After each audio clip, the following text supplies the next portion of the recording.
Our last speaker is Ryan Davis. Ryan started doing Ruby back in 2000. He's the founder of Seattle RB, the first Ruby Brigade, which was founded back in 2001.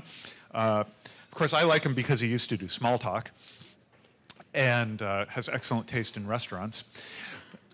Let's see. You said that last time. Right. So Ryan asked to be the last talk because he wants to be able to break your brain so you're not going to be able to use it for anything more for the rest of the night. Except drinking. Except drinking. So, great. So Ryan, take it away. Thank you. Thank you very much.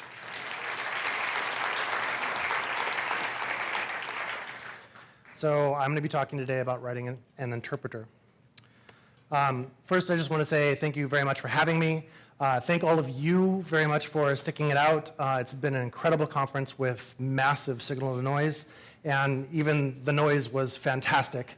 The Rubik's Cube thing was just mind-boggling. My brain certainly hurts, and I hope yours does too, because I'm only going to make it worse. Thank you very much to Josh, Leah, Jim, and all the GoGaRuCo helpers for putting the tons of hours and effort into making this conference work.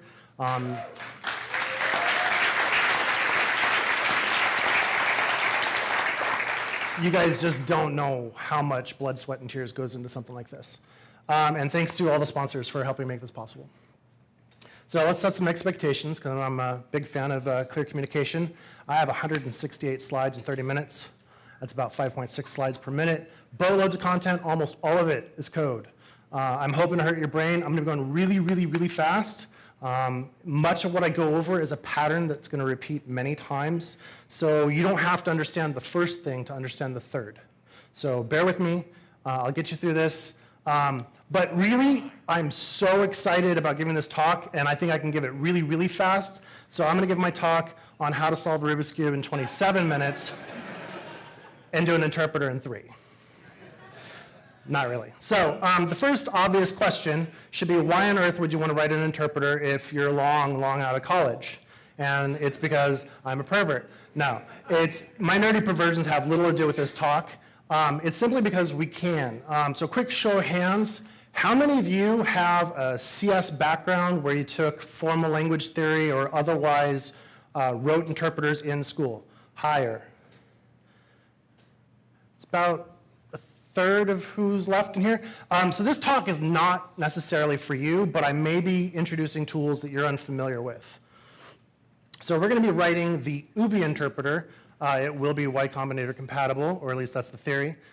So we left the YN, and it's going to allow for branching logic, while loops, local state, and functions. This is the most complex piece of code that I want you to be able to understand in this talk. Anything longer than that, and you can either gloss over it, or I'm going to be going into it in detail. And specifically, this has local variables. It has what are called primitive function calls, stuff that's built into the language itself, and then user function calls that can be recursive. This is the roadmap. Let's see how washed out it is. Actually, that looks great. Fantastic. So all the rainbows and stuff should not be lost on San Franciscans as it was on the people in Utah. So this is our roadmap. We're going to be going over really basic parsing, runtime, environment. On top of that, those 3 layers, loops, variables, and conditionals. And on top of that, functions for our 5-layer burrito. So really quickly, parsing. I use Ruby parser to do all my parsing for UBI because it is a subset of Ruby to begin with. That is the bottom layer of our burrito.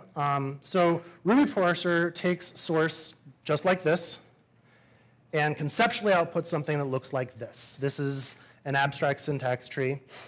It is confusing at first, but eventually you'll see blondes, brunettes, and redheads. But for right now, we're just going to mentally pull apart clusters of subtree, one piece at a time, until you can start to see how they're structured. And eventually you're going to see something like this. And we've got 1, 2, 3, 4, 5 boxes with the if condition, the true case, the false case, and the false case has the sum of 2 recursive calls in it. And so the code that represents that exact same thing looks just like this. It's got 1, 2, 3, 4, 5 boxes, the if, the true, the false, and the sum of 2 recursive calls. That maps 1-to-1 between the boxes and the code.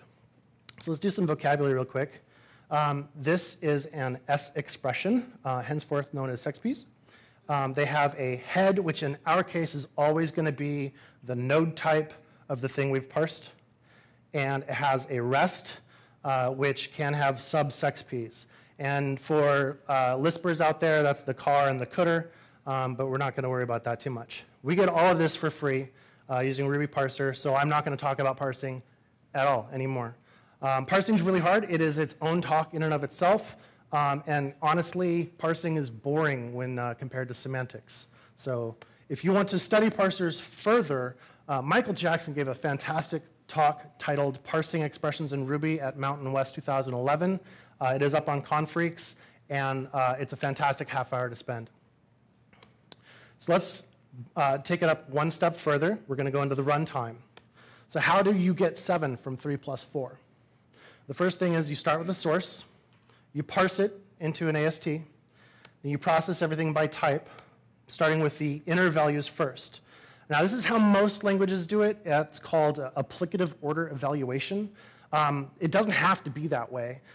Some languages choose not to do it that way, and it creates a lot of flexibility. You can defer the evaluation of the arguments until later and get a lot of power out of that. And how you do it in your language is entirely up to you.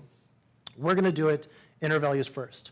So we interpret lit 3 into 3, lit 4 into 4, and then we move on to the outer node with our process call. We have a receiver of 3, a message of plus, and a single argument, this time of 4. And we might pass that off to, say, a proc that we built for dealing with addition when passed 2 args. From that, we would get the value 7. Again, this is just one way to implement it. For the sake of time, I'm going to be using Ruby itself to deal with a lot of the semantics, internal semantics of the language. And this is sometimes referred to as a metacircular interpreter. Sexp processor dispatches to process underscore node type methods. So we would have lit 3 automatically dispatch to process lit, pass in the sexp. We would grab the last item from that, and we would get the value of 3. We're also going to be doing this entirely test-driven. That adds an extra rainbow, which does show up, and spans the entire implementation of this. So our unit tests might look like this. We would have an interpreter. We would call a val with 3 plus 4, and we would expect the assertion equal with 7. Ooh, yeah, blah, blah, blah. For the sake of time, I'm going to do some premature refactoring. I am going to write an assert eval that does exactly that. That allows us to simply say assert eval 7 from 3 plus 4, and it'll do all the internals. So let's move on to our sanity test. We're in the runtime. We implement some test infrastructure. We subclass minitest 4 and instantiate the UBI interpreter, assign it to an accessed IVAR, and put in our assert eval. Our first test is going to look like this. New code is going to be bold. Old code is going to be omitted so that you can focus on it. And to start, we're going to interpret just the atom 3. And then we're going to move on to 3 plus 4. This is a standard sanity test that comes all the way back from Smalltalk days. And if I remember the story right, it's because 3 has a primitive opcode and 4 does not. So we write that, we run our test, and we get our first error, and it's simply that we haven't implemented anything. So we go ahead and implement. We're going to be subclassing sexp interpreter and calling it the UBI interpreter, and we're going to put in a version constant so that my rake tasks shut up and move on from that. The next failure we get on run is an unfortunately slightly confusing error, and it's because we called the method eval. Eval is defined in kernel, so instead of getting simply a I don't know what the hell you're talking about, we get an error saying you're trying to call a private method eval. We don't want that, so we go ahead and implement an initialize method where we instantiate a Ruby parser. We define eval, which parses the text first and then passes that off to the process method, which is inherited from sexp interpreter. That method is the guy that knows how to dispatch based on node type, and we get all of our power from that. Finally, we get the error that I want you to see. Unnode node type lit to Ruby interpreter, and that's because we do not have a process lit defined. This is the type of error we're going to see again and again and again. So we go ahead and define that as we previously discussed it. We simply grab the last item out of it, And we move on to the second assertion, where we have an unknown node type call. We go ahead and define process call. And because it's more complex, I'm going to take a step back and go a more roundabout way of defining it. I'm going to make it raise with the arguments that it's passed so that we can see what's going on. And we can see that we raise and call boom, and this is color-coded just to help you connect the dots to the next slide. We've got the call node type, the receiver of 3, the message of plus, and the single argument of 4. So we go ahead and unpack that using multiple assignment non-destructively. We ignore the node type, we grab the receiver, the message, and we splat out the args because it could be multiple. We're going to go ahead and leave the raise in there so that we can see that we unpacked it properly. Our failure now looks like this, where we can see the 3 pieces. So we go ahead and process it. Well, all we're going to do is recurse. We're going to keep calling process all the way down until we're done with the bottom nodes of our tree, and then we're going to boil back up. So we call process on the receiver and assign it back to receiver because we don't care about the old value anymore. And we're going to map bang the args over calling process on those. We're going to leave the raise in there, and we should be able to see that indeed we did it correctly. So we have 3 plus and the single argument of 4. And at this stage, I'm going to cheat and replace the raise with a send on the receiver, given the message and the args that we have. And I'm going to mark that as a big old hack because we're going to revisit that in a bit. And finally, we have a dot. 19 minutes to go. That's not bad. So what have we done? We've defined parse, eval, process lit, and process call. And basically at this stage, we have an overblown calculator. So let's give it some more meat. We're going to give it conditionals and truthiness. I'm going to borrow from Ruby and define truthiness the same. We're going to have nil and false be our falsy values and everything else be truthy. That means that the implementation of the handling of Boolean values is a little cleaner. Otherwise, we just have to put some extra wrappers around that. So we go ahead and add some if tests. We define test if and test if falsy. And given the code if true, then 42, else 24, and we expect 42. And given the nil and false variance, we expect 24. First thing that happens is what we were expecting already. Unknown node type if. We go through our usual pattern of defining a generic handler for it. We look at the components. We see the node type if, the condition code, the true code, and the false code. We go ahead and unpack that into CTNF. We process the condition, and then based on the condition, we process either the T side or the F side. So why evaluate C before T and F? After all, in the call, we went and did all of the args for a call. And that's because if you evaluated code like this and did both sides of the condition, you might be a little unhappy. So the next thing that happens is not that big of a deal. We get the subsexps fail on true and nil. They're very straightforward. I'm going to go ahead and use the Ruby values of them. And we get a third one for the second assertion and the falsy side. Define it as well. And voila, more dots. This is what the test-driven process for writing an interpreter looks like. And indeed, this is exactly how I wrote this code. I decided what I wanted to do for a talk, and I sat down and did this test-driven step by step, and then produced these slides from that. So we had a failing test. We get an error on a node type. We add a generic node type handler. We get a failure on the subsexp components. We process the subsexps, and our test pass, and we repeat. And the development really is this fast. I probably got this many dots in about the same amount of time for the first dot. I do this personally with Autotest. You might use Guard or something else. And this is what it looks like for me when I'm coding. I have Emacs full screened. On my left is either my implementation or my test, and I've got a hotkey that toggles between those intelligently based on file naming. And on my right, I've got my Autotest pane, and it intelligently reruns the test every time I save. And as I have failures, it reruns just the failures until they whittle down, and then it reruns a full pass to make sure I didn't break anything else. Did your brain hurt yet? A little bit? Good, because I haven't even gotten warmed up. Let's add local variables. So now we're going to do state. State's a little different. So we're going to start off with a simple test that simply assigns 42 to x, accesses it again, and expects the value of 42. But if you notice that little semicolon, there's a hint that something weird's happening. We get assert unknown node type block. And that's because we had two statements in there. Because everything's tree-based, you need some sort of container to be able to handle multiple statements, and that's the block node. So we go ahead and define process block with a generic handler.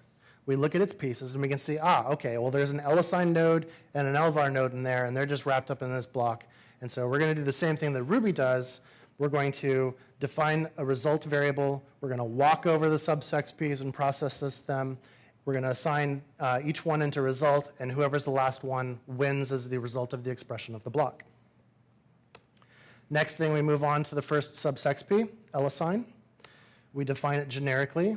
We look at its pieces. We see the LAssign node type. We see the name of X as a plain symbol, and then we see whatever value it's supposed to be. So we need some place to put this. I'm going to add a stupid table. I know this up front, that it's going to be bad. So we define env. We put a plain hash in there. We mark it as horrible and throw our hands up and walk away. Then we define process LAssign. We get the name and the value. We process the value. We store it in that name and that hash, and we're good to go. And it looks something like that, only boxier. So the next thing that happens is we get unknown node type LVAR. That's the reader. That's really simple. We just put it in there, so we're just going to pull it back out. We get the name, we pull it out, and we got more dots. Mine does. Now we're getting to the meaty stuff. Functions. So we're at the top of the burrito. We're going to add the defen test. I'm going to say, just for the sake of argument, that the result of a def is nil. That's arbitrary. I could have done the name. I could have done all sorts of stuff. But in this case, it's going to be nil. So we're going to define double of n to be 2 times n. And then we're going to call it with 21 and expect 42. First thing that happens is exactly what we expect. So we define a generic implementation. We look at its components. We see the defen subtype, node type, sorry, the name double, an args node of n, which we're not going to process further because it is just names, and then any number of expressions afterwards for the body. Now, because this is a function and we're defining it, we're not evaluating it at this time. So we're going to take the args and the body that we've extracted, and we're going to store it off in the env along with everything else. That's going to wind up looking, does that work? That does not work, and I'm not going to try. Where you have an array being stored instead of a regular array Ruby value, we're going to store off an array with a tuple of the args and the code to be executed. So the next thing that happens is we move on to the next line where we call double, and we get this strange error. This is not like what we've seen before, so let's look at it. It's undefined method double for nil. And if we look at the stack trace, we can see that we're in process call, and we're on that send line that I marked it as a big old hack. So we go and look at that, and we go, yeah, there is no receiver, because we're just calling double. The receiver is implied, so it's nil in our case. We only want to use send for primitive methods that Ruby is going to define for us, like anything mathematical or anything binary. So in this case, we're going to use that fact and isolate based on the receiver being nil or not. So we say if receiver, then go ahead and do the send. Otherwise, we're going to raise. We rerun the test, and we see that we have isolated that case. So now we've got a place to put the implementation for our user-defined functions, because they are more complex. And bear with me here. When we're calling a user method, we have to set up our environment for any local variables that that method defined. We have to give them their values, and then we need to execute the code, which we use by calling process block and recycling that code so that the last value in that executed function is the result of the function. And now, I know you're probably thinking, args, decals, zip, blah. So let's step through this one step at a time. So the first thing we do is we take the names of the arguments out of that array, and we zip them against the processed values for the call itself. So we have decals.rest, zip, args, each do key and value, and then we assign stuff into the environment. Now in our case, that's the array of the name n, zipped against the value of 21, and we're going to walk into the environment and assign 21 to the name n. Now, You may have noticed that n was already in the environment, and we just assigned 21 to it. What happened to that value? Well, it got us dots for this test, but favorite thing that I've ever been told by Kent Beck is just getting to green just means you don't have enough tests yet. And to answer your question of when do you know you have enough tests, it's a gut feeling. Not the best answer I've gotten from Kent Beck. So let's move on to something more complex. We're going to buffer this up with Fibonacci. That's going to touch a lot of places. And specifically, because it has recursion and because it has the local variables, we're going to have to ensure that we're treating our environment right. So we go ahead and define assertive al nil with the definition of Fibonacci. We call it with fib6, we expect 8. It runs, we get the wrong value. This is exactly what we expect because we know we're trashing that table.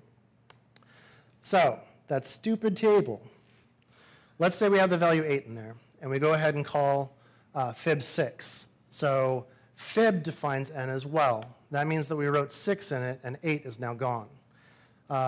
We recurse and call fib4, trashes again, and so on. What we really need is something more intelligent as a data structure to be able to store things as we go in further on our scope.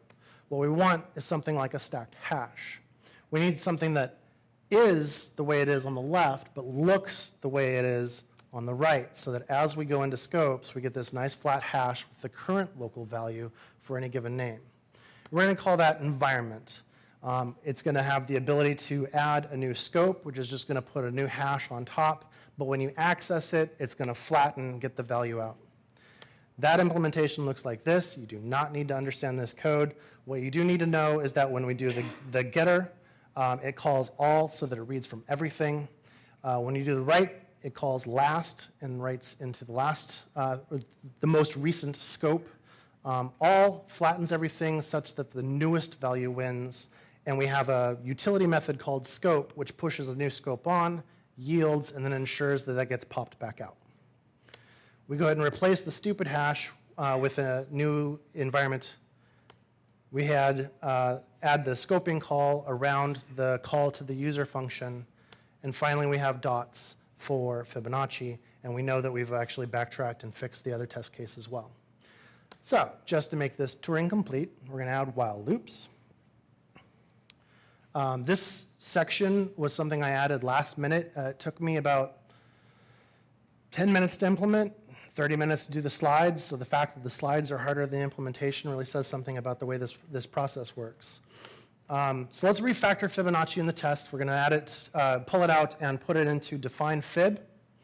That lets us reuse it in this new test where we calculate the sum of the fibs from 1 to 10. As you can see here, we're going to be using local variables, primitive calls, recursive user calls, and heavily using the environment across all those things. This is going to be our sanity stress test across this implementation. First thing is exactly what we expect. Unknown node type while. We do our usual. We do go ahead and define a generic implementation. We look at the components. We get the while node type. We get the condition code. And then we get, this is a little confusing, we get the body code in red, and then this artifact true at the end, which is something that comes from Ruby parser, but we're going to go ahead and ignore it. What it is the pre or post condition flag. It's whether or not in Ruby you say while blah do something versus do something while blah. We don't care about it. So what we do is we pop it off as soon as we splat out the body. We process, we use the Ruby's while to process the Ubi's while condition code, and then we use process block, reusing that to call the body code as long as process cond is truthy. And for the first time ever, we get dots on our first test. So what have we done? We've implemented, ooh, this is small on the screen. We've implemented eval and parse. We've processed blocks, calls, defs, false, if, lassign, lvar, nil, true, and while. We've defined a stacked environment class for nested scoping. We've implemented tests for all of this. We've called it the Ubi language. It has basic numeric types, true, false, and nil. It supports conditional branching and looping. It supports primitive and user-defined functions, including recursion. It has local variables and variable scoping. It's test-driven. It's extensible. It's patterns-based. Most important to me is that it took 2 hours. It's about 130 lines of implementation, about 70 lines of tests, so really just about 200 lines of code. That fits in one head, and that's really important for me. So what else can we do with this? We can add richer types. We can add strings, arrays, hashes, any other data structure you want to add. We can enforce different scoping rules, like Ruby has an opaque def where there are no local variables available from outside in it, or we can go with schemes transparent lambdas. We could implement recursive tail call. We could implement closures. I was trying to do that on the airplane on the way here, and I definitely can do it. I just can't fit it in this time slot. We can add an object system to it, or we can leave it completely functional. And we can change the way functions are called. Like I said, we could make it so that the applicative order evaluation is not done in this language, or whatever we want. For further study, I really enjoyed working through structure and interpretation of computer programs. Tenderlove, Aja, and I wound up working through it. I wish we had known that MIT didn't actually assign every exercise as their homework, but we did. And afterwards, you can say, I know SICP. I highly recommend, more than SICP, the Little Schemer and the Season Schemer. They are fan-fucking-tastic books, if for no other reason than the fact that they teach from first principles using Socratic dialogue. It's mind-boggling. It's so good. There's a follow-up book called The Reason Schemer. It implements a prologue-like inference system.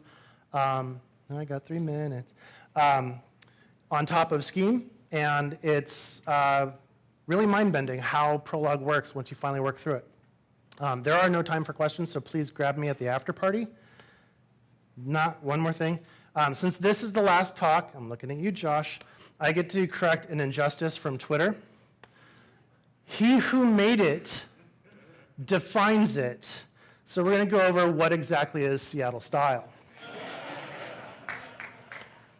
Seattle style is warning free. We use -w always, and we eschew libraries who poop on our test output. It is no extra syntax. Not on def lines, not on calls, nowhere. We do this. We don't do this. So this is not Seattle style. Paren, paren, paren, paren, paren, paren, paren, paren, paren, paren, blah, blah, blah, blah, blah. This is Seattle style. And you will notice that we do use parens anywhere that -w bitches at us, because the / could be confused with division. You need parens to say, no, no, this is an argument, and we're going to have a regex inside. That is everything. Thank you very much.